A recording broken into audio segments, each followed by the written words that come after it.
What I'm going to be talking about in this video is how you might feel during the first few days after the death. What people don't realise sometimes is that there is quite a large element of shock after a death, even if it's been expected.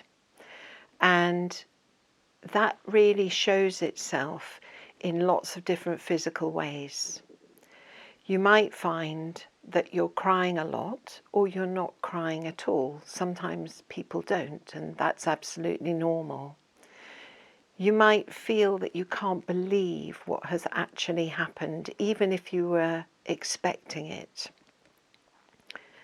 You might find that you are not able to eat, that your stomach is upset, or you might find yourself overeating a bit with the anxiety of it.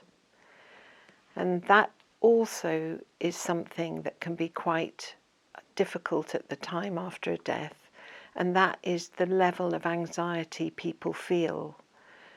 It can be even sometimes verging on panic, hopefully not, but it is normal to feel anxious after a death. There is a lot to do and there's an awful lot to take in. You might find yourself actually not feeling that much. People talk about feeling numb, and sometimes I think people can feel quite frozen as well.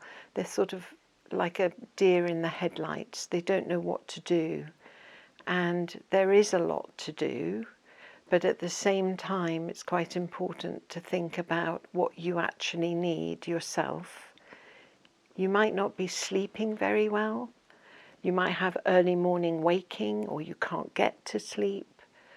You might have disturbed sleep in the middle of the night, and that really can impact on your day quite badly, because at a time when you really need rest, you might not be getting that much. You might feel that you're not functioning that well, and again, that is an element of the shock that people feel. And it's not that we know we're in shock, it's rather more that when it starts to dissipate after about 8 weeks, you look back and you think, gosh, I wasn't really myself. But I like to think of the shock as a very, very useful way that nature protects us from the worst of the feelings, because it sort of cushions us. Somebody once described it as feeling as though they were walking in a cloud for some weeks after a death, and it protects you. And it's there for a purpose, so it's worth realizing that and respecting that, and it can be really helpful. Some people talk about being on automatic, because if you've got children to get up and feed and get to school, you have to do it because life goes on, but you feel as if it's not really you, somebody else is almost doing it. But it is, again, nature's way of pushing us through the hardest moments, and it is useful, and later on you will feel more like yourself. I think when people die and there's that final moment and they are gone, we can't quite believe it, and I think of it as something similar to an amputation. So when a limb is taken away, you do actually have phantom pains because you expect that limb to be there. And the same happens when people we really love die, because actually we are expecting them to come back.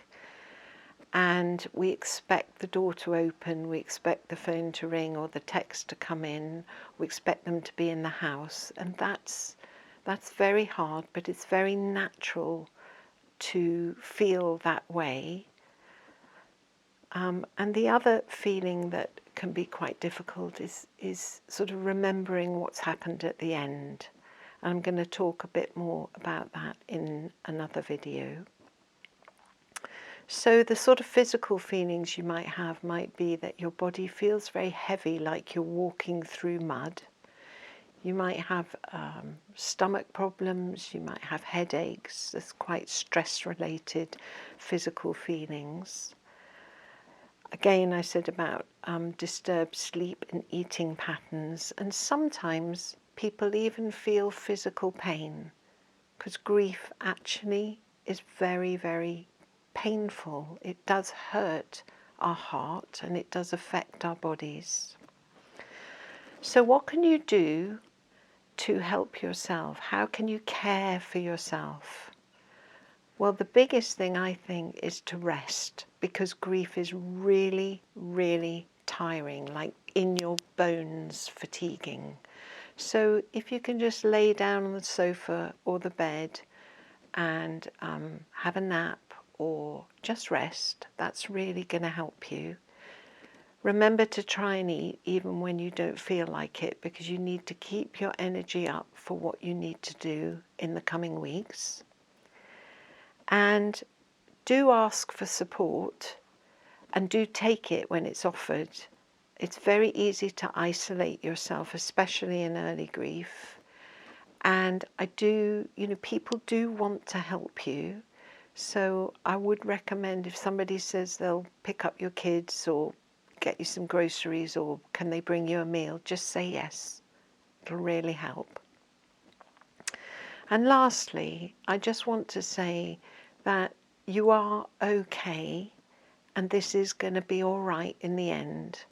And it's hard to hold on to that at the beginning, but the way you are feeling is natural and normal, and that is so important to realize that each person has their own set of feelings and their own landscape for grief. There is no right or wrong.